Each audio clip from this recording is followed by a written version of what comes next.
Operation सिंदूर के बाद रक्षा मंत्री राजनाथ सिंह की अध्यक्षता में आज संसद भवन परिसर में सर्वदलीय बैठक आयोजित की गई। बैठक के दौरान रक्षा मंत्री ने सभी दलों के नेताओं को ऑपरेशन सिंदूर की जानकारी दी।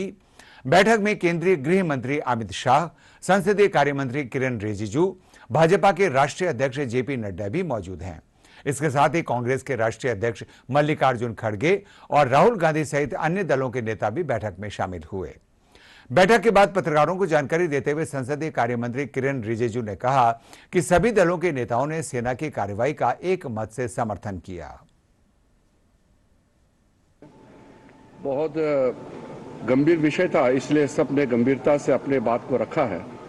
सबसे पहले रक्षा मंत्री जी ने ऑपरेशन सिंदूर के बारे में पूरे लीडर्स को जानकारी दिया, परिस्थिति के बारे में, हालात के बारे में और सरकार का मंशा, सारे चीज़ों को लेकर के ब्रीफिंग हुआ। उसके बाद में सारे पॉलिटिकल लीडर्स ने अपने मत रखा, पार्टी का विचार को और सुझाव भी दिया है। मैं ये मानता हूं कि सारे पॉलिटिकल लीडर्स ने मैच्योरिटी दिखाया है। ऐसे वक्त में जब देश एक बहुत बड़ी चुनौती को हाथ में लेकर के काम कर रहे हैं, तो इसमें राजनीति का कोई जगह नहीं है। हमारे सेनाओं ने जो कार्रवाई की है ऑपरेशन सिंदूर को लेकर के, पूरे बधाई भी दिया और गौरव का एहसास सबको हुआ है और सबने एक जुट में कहा है कि सरकार का हर निर्णय को साथ देंगे, सेना के हर कार्रवाई को साथ देंगे और कोई इसमें विरोधाभास नहीं है। एक दो मुद्दे सुझाव भी आए हैं। एमपीज ने अपने अपने जो कंसर्न्स को भी बताया कि लड़ाई का हालात में और इस तरह का जो कोई बड़ी घटना होती है तो हमको सतर्क रहना चाहिए। तो ये सब सुझाव भी लिया है और सब पॉलिटिकल पार्टीज ने ये चीज़ भी बताया कि पूरा देश, सिर्फ पॉलिटिकल पार्टीज ही नहीं, पूरा देश एक साथ है, ये भी सबने बताया। एक बहुत महत्वपूर्ण बात यह है, रक्षा मंत्री जी ने अपने रिमार्क्स में कहा है कि आज के मीटिंग में ये दर्शाता है कि हम सिर्फ सरकार बनाने के लिए राजनीति नहीं करते हैं, बल्कि देश बनाने के लिए राजनीति करता है। ये मैच्योर डेमोक्रेसी, भारत एक मैच्योर डेमोक्रेसी है, ये चीज़ झलकता है कि कोई तू मैं नहीं हुआ, कोई छोटे छोटे बातों को लेकर के बयानबाजी नहीं हुआ और बाहर भी देश भर में पॉलिटिकल पार्टीज का स्टेटमेंट भी बहुत ही एक लाइन में आ रहे हैं। ये भी अच्छा चीज़ है जो हमको देखने को मिला है।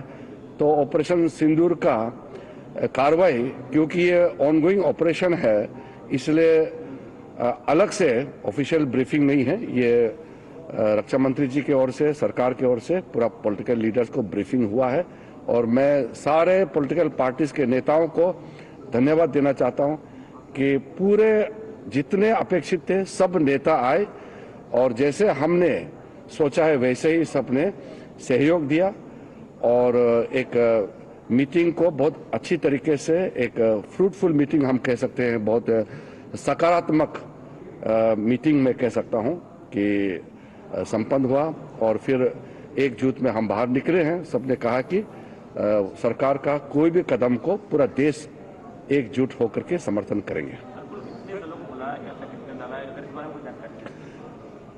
देखिए, आज तो जैसे मैंने कहा, एक ब्रॉड इंफॉर्मेशन कंसेंसस सारे पॉलिटिकल पार्टीज को एकजुट में कैसे काम करना चाहिए लोकतंत्र में, और विशेष करके संसदीय परंपरा में, पार्लियामेंट्री डेमोक्रेसी में पीपल्स वॉइस होता है पॉलिटिकल पार्टीज और एमपीज।